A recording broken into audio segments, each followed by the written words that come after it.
Sa palagay ko, itong ginawa ni Donald Trump na ito, hindi nila masyado pinag-isipan ito at nangyari, nagkakaroon na ng epekto sa atin. So as far as our foreign policy goes, sa palagay ko is misguided. No? Kasi nga, ang dapat dyan is a foreign policy na dapat makinabang ang taong bayan, makinabang ang mga Pilipino. Hindi dapat makinabang ang Estados Unidos. Pero sa nakikita ko ngayon in terms of our foreign policy, and including na rin yung Pax Silica Admar, sa palagay ko, yan mas makikinabang dyan ang Estados Unidos kaysa sa ating bansa. Usapan na natin yung taripa, no? Sa mahabang panahon, lalo na sa panahon po ng Marcos administration, sinasabi magandang relasyon natin with Estados Unidos. Medyo pumangit dito po sa China. Pero parang hindi nagtutugma, Doc, no? Kasi nung unang part pa, 'di ba, pinatawan tayo ng mataas na taripa ng Estados Unidos, no? Marami tayong mga ine-export sa Estados Unidos.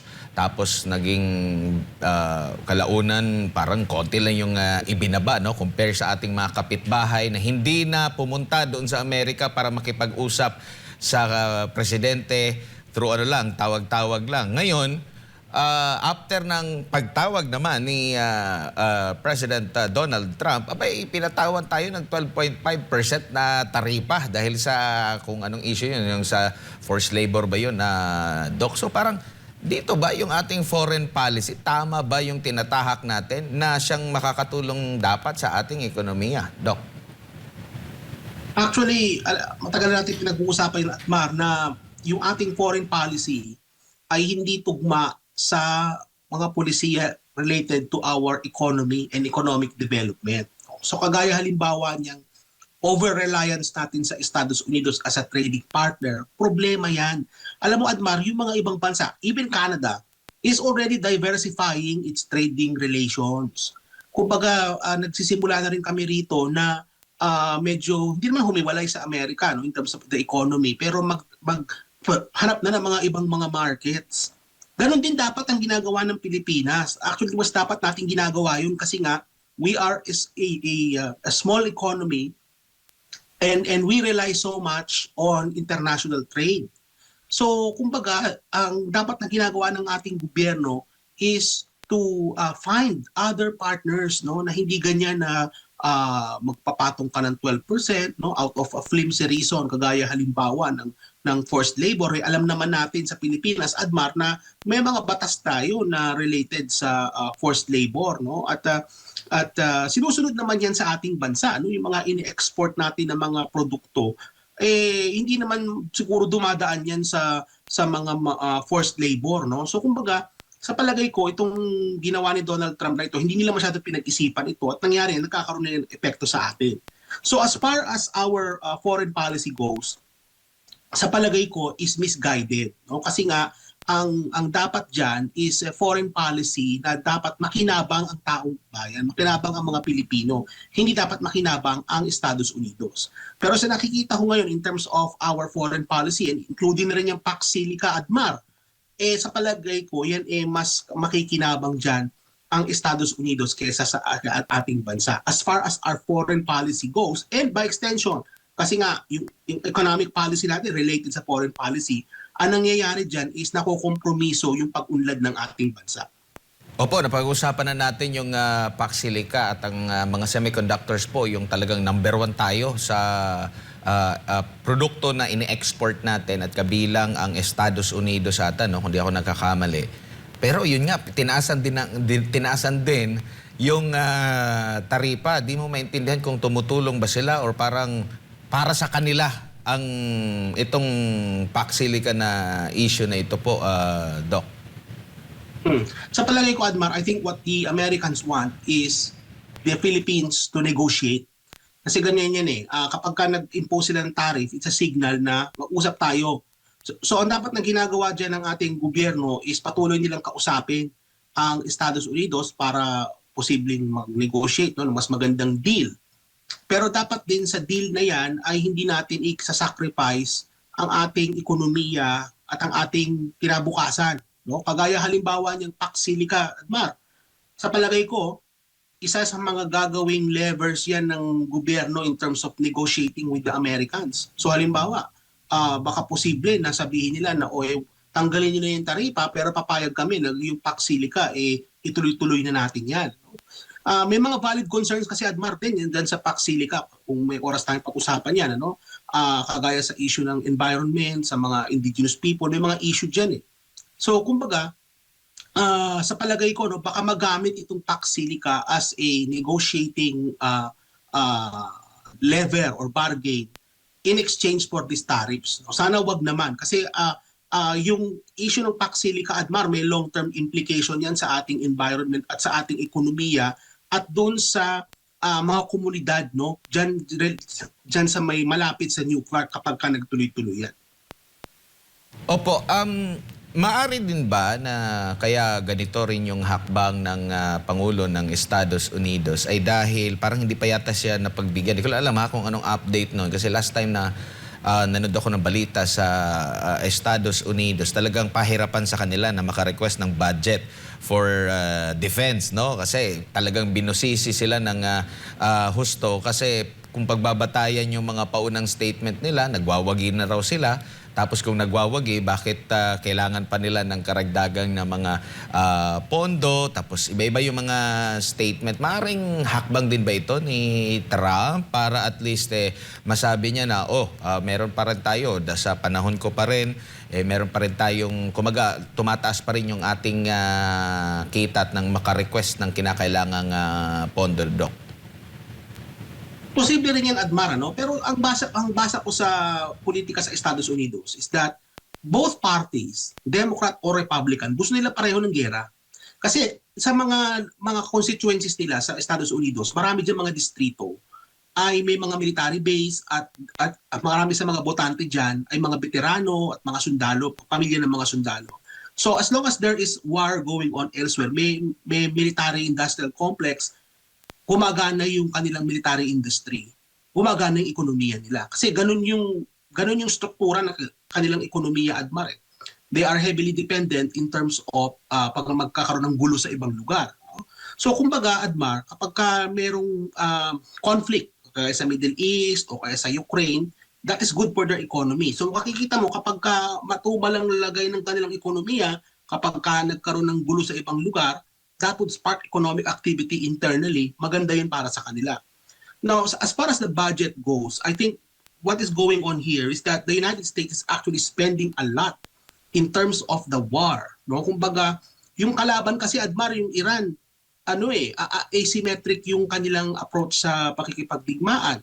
So, kumbaga, yung mga drones, ang cost nun, mga nasa mga $40,000 to $50,000 ang isa. Ang ginagamit ng Estados Unidos para papagsakin yung mga drones na yon, mga missile na naghahalaga ng milyon.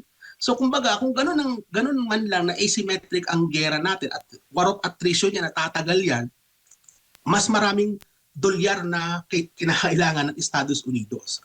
So dyan makikita mo, Admar, yung sustainability ng gera. Pero sa palagay ko lang, itong gulo sa Middle East, malayo pa ito, Admar, na ma-resolba.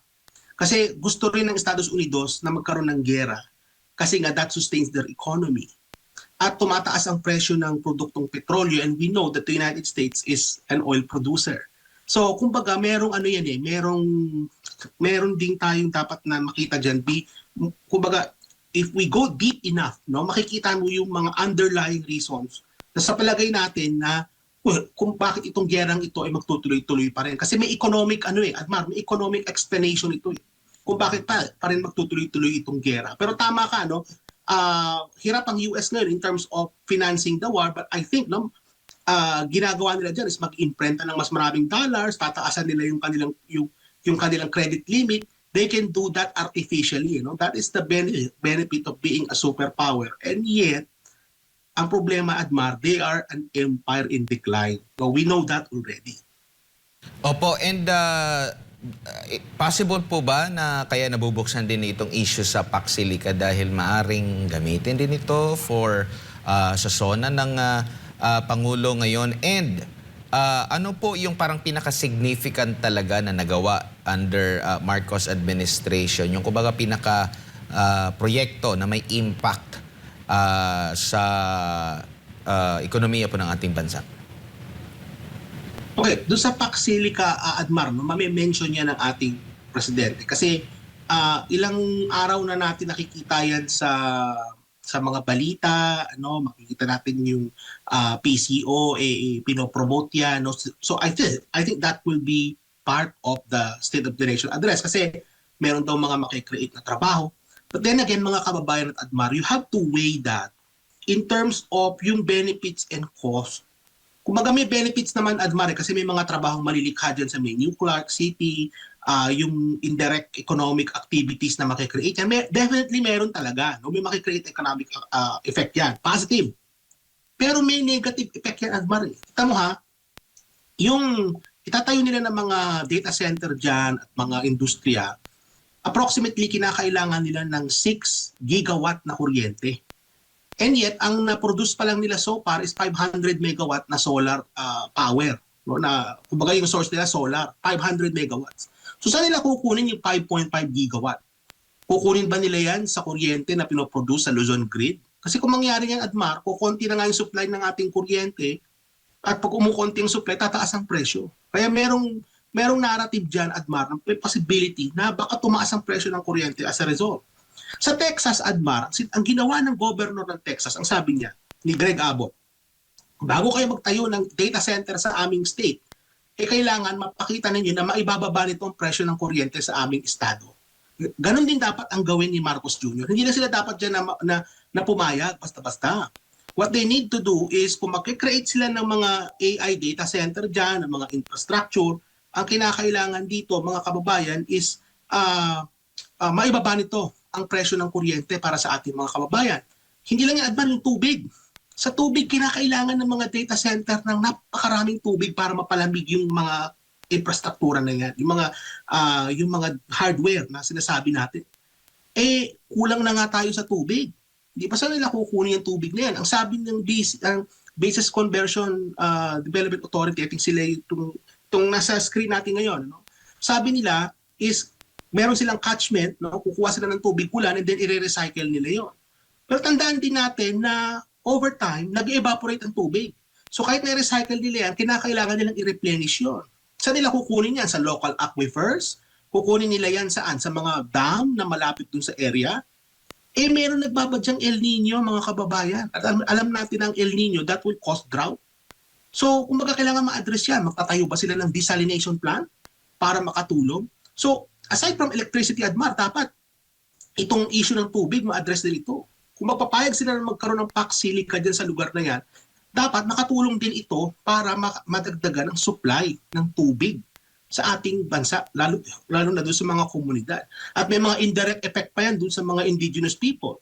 Kasi kung kukunin nila yung tubig sa aquifer, maapektuhan yung tubig na kinukuha ng ating mga IP sa kabundukan. So, kumbaga, Admar, merong negative effects yung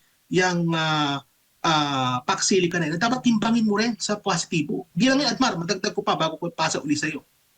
Yung sa kaso naman ng China, kasi kapag ka nagkaroon ng gulo with China, yung mga PAC silica na yan, posible maging target yan, kagaya ng EDCA sites.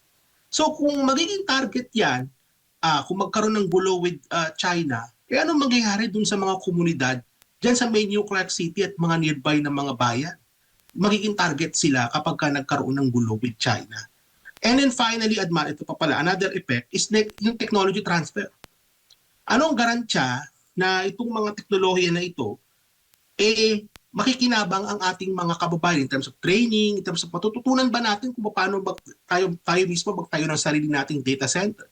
Would we get to that point? So again, Admar, these are all valid concerns na dapat tingnan ng ating mga policy makers at titimbangin nila in terms of dun sa positive effect nitong PAC silica. No? Sa palagay ko, kung titimbangin mo, Admar, mas matimbang yung negatibo dito kaysa sa positibo. Sa palagay ko lang kasi nga marami yung negative effects na maidudulot itong PAC silica na ito sa atin.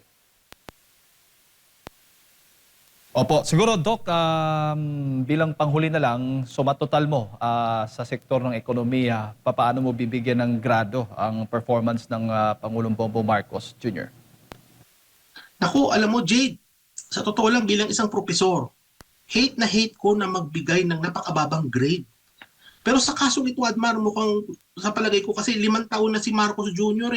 Ganito pa rin tayo. So alam mo, ito yung time na magbibigay ako ng marka, no, na grade na 0. So totoo lang, ayaw na ayaw ko magbigay ng 0 sa isang quiz o sa isang exam. Pero pag nakita ko yung estudyante ko mismo, hindi nag-aral, no? O kaya hindi niya inaral yung lesson at nakita ko na palpak yung mga sagot, kahit na part marks, wala, part grade, wala, partial grade, wala, 0. Kasi kita mo yung target, hindi natin na-achieve.